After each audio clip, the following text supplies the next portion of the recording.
Bismillahirrahmanirrahim. Assalamualaikum warahmatullahi wabarakatuh. Waalaikumsalam warahmatullahi wabarakatuh. Semangat. Sekali lagi boleh. Assalamualaikum warahmatullahi wabarakatuh. Waalaikumsalam warahmatullahi wabarakatuh. Semangat. Ibu udah semangat ini. Kalau keluar yang asli. Gak apa-apa. Diulangi lagi ya. Keluarin atau semangatnya. Masih semangat kan? Ya, Bu. Assalamualaikum warahmatullahi wabarakatuh. Waalaikumsalam warahmatullahi wabarakatuh. Gitu dong. Sebelumnya ada pepatah tak kenal maka Taruh. pokoknya taruh aja. Jadi perkenalkan, nama saya Bella Hidayati. Saya di sini akan memberikan materi berupa bimbingan konseling berupa bidang karir kepada teman-teman semua. Nah, sebelumnya setelah saya perkenalkan diri, setelah itu teman-teman boleh perkenalkan dirinya masing-masing ya, dari mulai yang sebelah sini. Nama saya Mila. Nama panjangnya? Nama saya Mila Putri Lestari. Ibu bisa panggil saya Mila. Umur saya 21 tahun. Terima kasih. Nama saya Sania Rahayu. Biasa dipanggil Sania, umurnya 21 tahun. Oke. Nah, perkenalannya udah. Untuk mengawali kegiatan ini supaya lebih lancar ke depannya, kita berdoa dulu ya menurut kepercayaan dan agamanya masing-masing. Berdoa dipersilakan.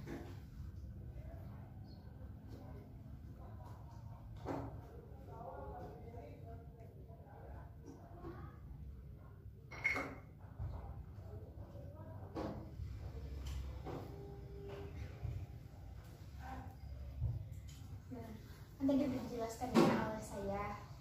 Konseling yang akan saya jelaskan ini mengenai karir. Sebelumnya teman-teman tahu nggak sih apa itu karir? Apa ya? Pekerjaan. Ya, kayak gitu pekerjaan. Aktivitas sehari-hari. Antara karir sama pekerjaan sama atau enggak? Kalau misalnya karir mungkin lebih punya jenjang yang lebih panjang mungkin, atau sama aja ya. Atau lebih spesifikasi sama apa yang kita mau. Ya, Ya, betul. Kalau misalkan karir itu tuh sama aja kayak pekerjaan, tapi dia itu punya tujuan, jadi punya kemajuan, punya goalsnya tersendiri, dan ada jenjangnya, makanya disebut juga jenjang karir. Jadi ada tingkatannya tersendiri. Kalau misalkan pekerjaan kan itu sama aja kayak profesi gitu. Nah, belum tentu ada jenjangnya ya. Kalau misalkan pekerjaan kayak guru ya udah guru gitu. Tapi nggak ada jenjang karirnya, beda lagi sama karir. Kalau karir itu ada tingkatannya tersendiri dan ada tujuannya sendiri untuk mencapai itu. Tuh. Nah, teman-teman di sini tadi saya sudah lihat dari permasalahannya masing-masing ini mengalami permasalahan di bidang karir. Jadi boleh teman-teman jelaskan apa yang ada atau keluh kesah apa yang dialami sama teman-teman. Dan sebelumnya teman-teman jangan takut karena dalam konseling kelompok ini sendiri aturannya itu semua yang dibicarakan di sini itu harus dirahasiakan. Jadi asasnya adalah kerahasiaan. Karena hanya kita aja yang tahu, orang lain nggak boleh. Jadi Sania tahu tentang permasalahan Mila, Sania nggak boleh sampai menceritakan ke orang lain gitu. Jadi kita sepakati ya kalau misalkan ini menjadi rahasia kita. Oleh karena itu baik Mila atau Sania boleh menceritakan terlebih dahulu apa permasalahan yang terjadi. Kita kayak ini aja Bu, bebas gitu, santai aja ya, biar nggak terlalu canggung juga.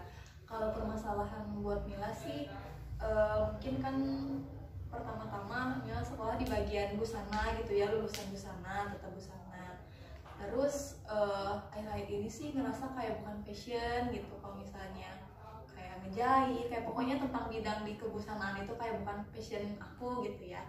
Nah tapi buat sekarang gitu, karir yang sedang aku jalani atau pekerjaan yang sedang aku jalani itu menuntut kebusana gitu. Kayak sekarang aku kayak kerja di garment, atau masih kalau di garment kayak ngejahit dan pokoknya semuanya tentang tata busana kayak gitu ya. Tapi aku ngerasa di sini itu bukan passion aku gitu. Jadi kadang-kadang kalau kerja itu ngerasanya kayak males, kayak ngerasa kayak terbebani sih gitu, agak terbebani dengan masalah itu gitu. Kayak ngerasa gimana ya, kayak bukan aku aja gitu. Jadi kadang suka kalau kerja itu kadang suka nggak semangat gitu, kadang jadi suka kayak ingin cepet-cepet beres deh, ingin cepet pulang istirahat gitu, tapi kan besoknya otomatis kerja lagi ya. Jadi kurang bisa mengadaptasikan gitu buat kayak kerja nggak sesuai sama keinginan aku, kadang-kadang kayak gitu.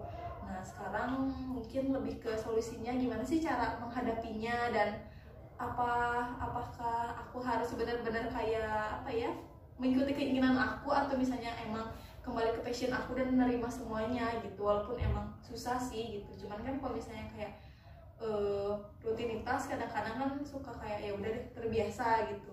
Cuman kalau bisa jujur sih sampai sekarang belum bisa terbiasa karena hal itu. Jadi sekian dulu. Kalau Sania, kok ketawa? Sebenarnya kayak udah nemuin apa ya, sukanya di mana. Cuman kan suka ada kekhawatiran untuk kedepannya tuh gimana sih, terus nanti jalannya gimana sih. Jadi banyak yang bikin takut, khawatir. Terus kadang kalau memulai sesuatu yang baru atau buat inovasi baru tuh kayak bingung, dan jujur banyak rasa takut aja sih buat memulai semuanya dan menjalankan yang udah ada pun kadang masih khawatir aja nanti kedepannya kayak gimana ya, kayak gitu sih kalau aku sendiri. Oke. Sania mau menanggapi kasus Mila nggak?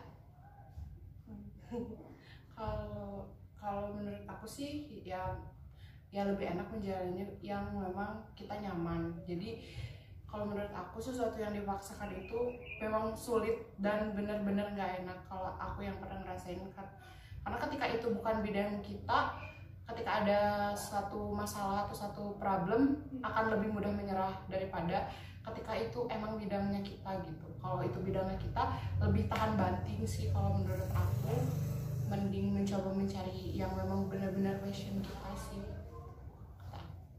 Nah, sebelumnya saya mau tanya, Mila sendiri punya rasa, aku tuh kelebihannya tuh di sini. Mila emang basic dari busana, tapi ngerasa nggak sih punya kelebihan di basic lain gitu, yang memang diri aku tuh ada di situ?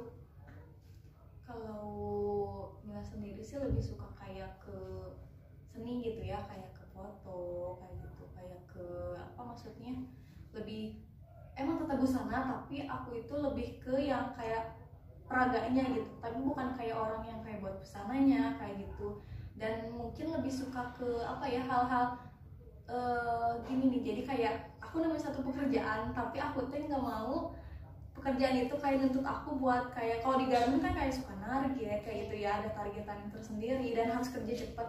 Nah kalau misalnya buat aku tersendiri gitu, aku tuh belum bisa beradaptasi dengan kerjaan yang kayak gitu. Jadi emang agak terbebani gitu di diri aku juga. Kalau misalnya kayak kerjaan yang super cepet gitu, di target harus segini-segini, ya aku belum bisa beradaptasi gitu kalau buat kayak gitu. Gitu.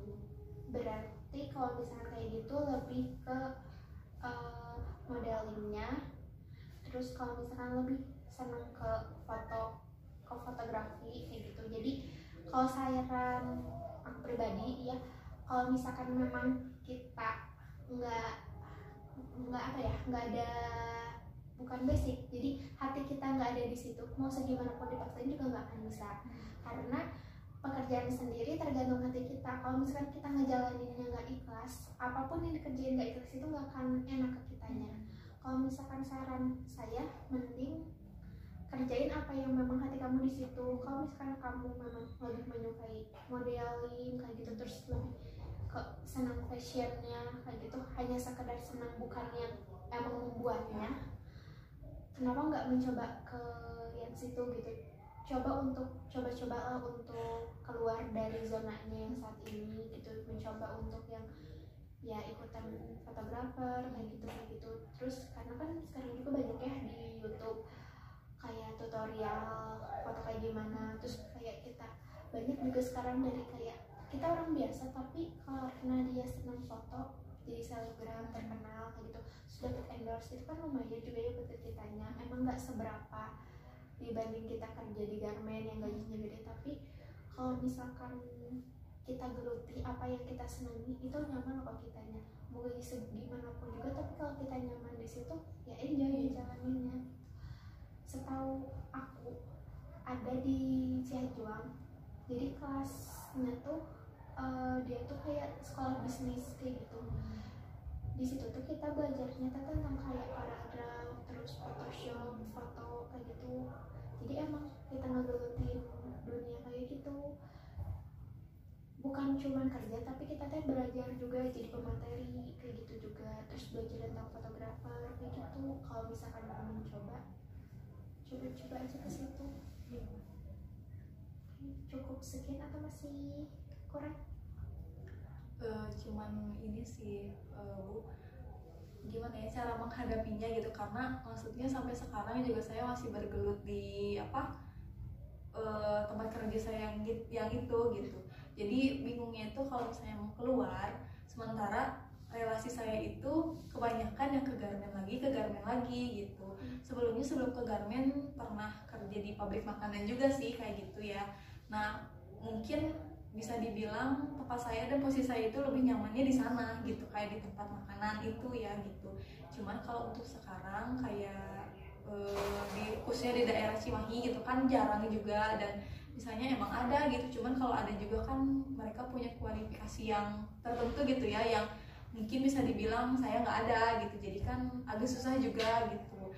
Jadi saya itu bingung kalau misalnya mau resign kayak gitu, kadang-kadang suka mikir kayak keluar nanti harus kemana ya gitu, kayak sementara relasi saya banyaknya ya loker-loker gitu tentang garmen kayak gitu kan, karena kebetulan saya juga kan kerja di garmen, jadi banyak yang kayak informasinya juga pasti di garmen lagi kayak gitu. Kalau misalkan info lowongan kayak gitu, coba lihat kayak gitu, terus grup. Memang kalau nggak kamu masuk join grup aja, terus kayak misalkan di Instagram kayak gitu. Karena kalau misalkan kita ngandelin omongan teman, kan relasi kita sekitar itu aja ya.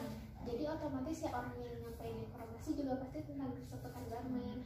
Cuma kalau misalkan kita punya teman relasi di dunia luar, pasti ya teman kita dari yang dunia luar juga ngasih tahu kita gitu.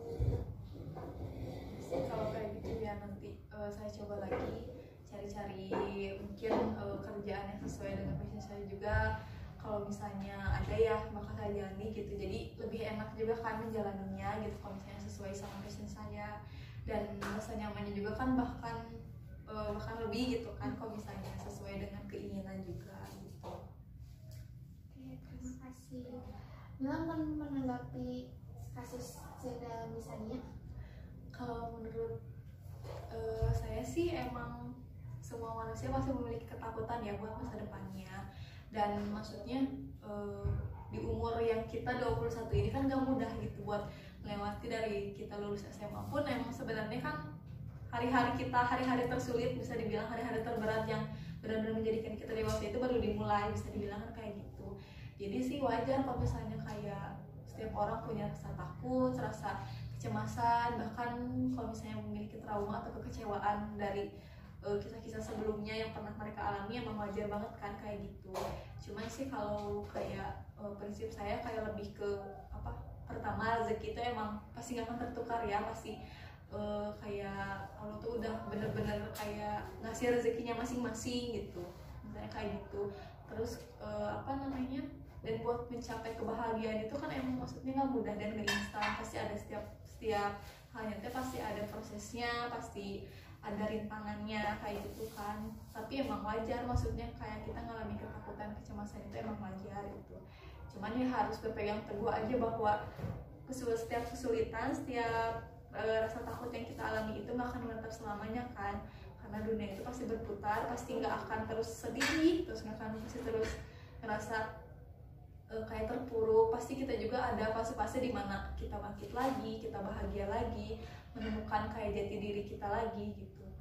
Harus berpegang teguh sama itu aja sih, bahwa setiap masalah juga pasti bisa dilalui gitu. Dari Sania sendiri, apa sih ketakutan terbesar yang ditakutin Sania? Sebenarnya kalau memulai itu takut gagal, karena kan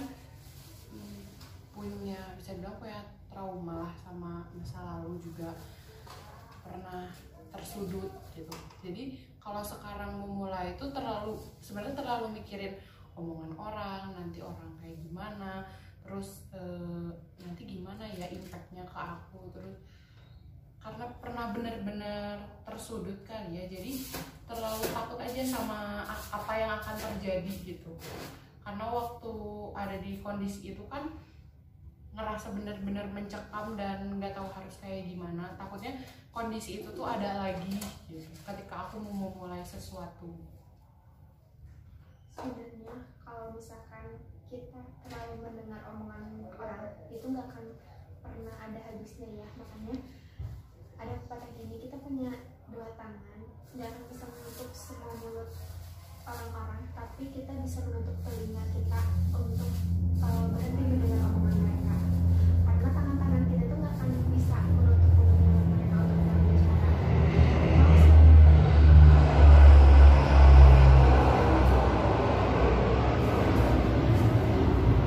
Mau segimanapun kita sukses, kita gagal, mereka akan selalu ngomong kita sukses aja, mereka pasti bilang, ih kok bisa ya kayak gini, jangan-jangan gini kayak gitu ya. Apalagi kita gagal, kataku juga apa, dan gak akan bisa kamu mau gini. Tapi kalau kita nggak mencoba, nggak akan pernah berhasil. Semuanya juga tuh kan bisa karena terbiasa. Terus kalau misalkan kita nggak mencoba dulu, mau gimana kita berhasil, mau gimana kita tahu kita bakal gagal atau enggak gitu.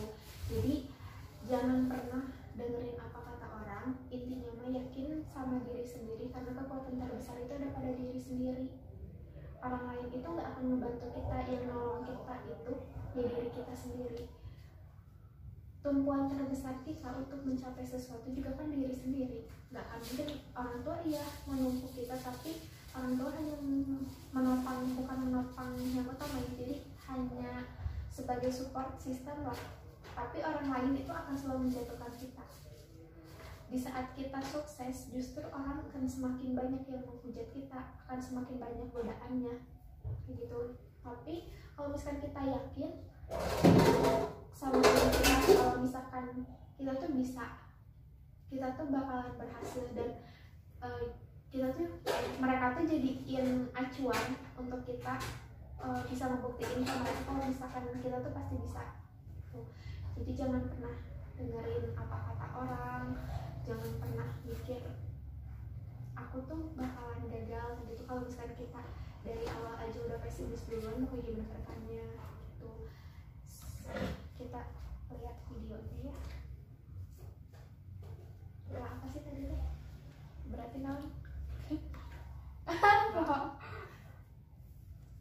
Ketakutan tentang menghadapi ketakutan ya, ketakutan akan masa depan dan mencoba hal baru. YouTube ya.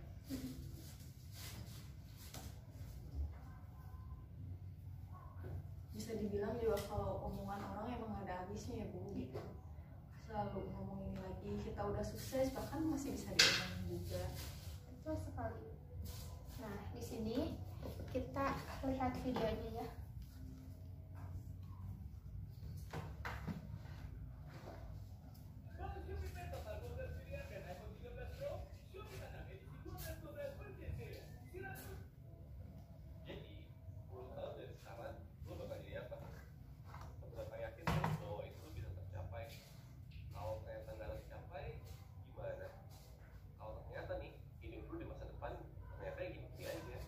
Gimana perasaan lo pas mikirin hal-hal kayak gitu?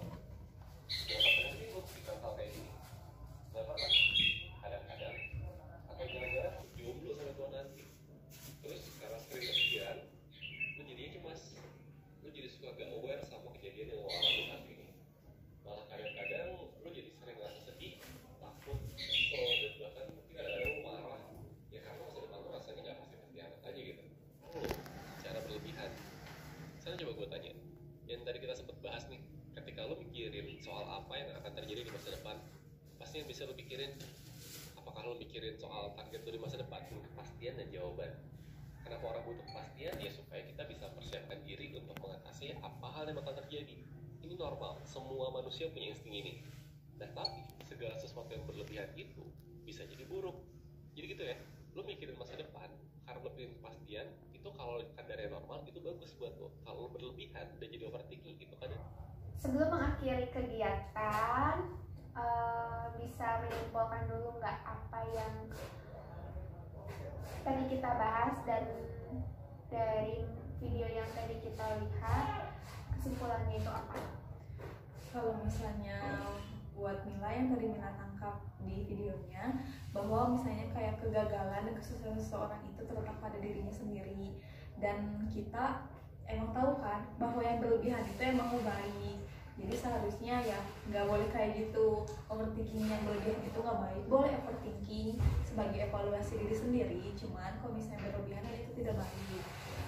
Mungkin cara mengatasinya dengan percaya bahwa diri kita bisa, percaya pada kemampuan diri kita, dan jangan pernah menyerah, jangan pernah berkata bahwa bakal gagal sebelum mencoba terlebih dahulu hal apa saja yang kita takuti, hal apa saja yang menjadi kecemasan kita untuk masa depan.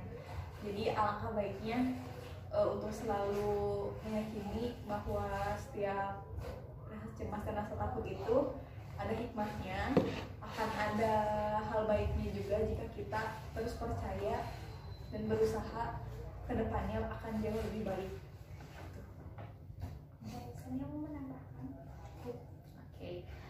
Nah, mungkin yang ini yang menjelaskan sudah sangat mewakili ya.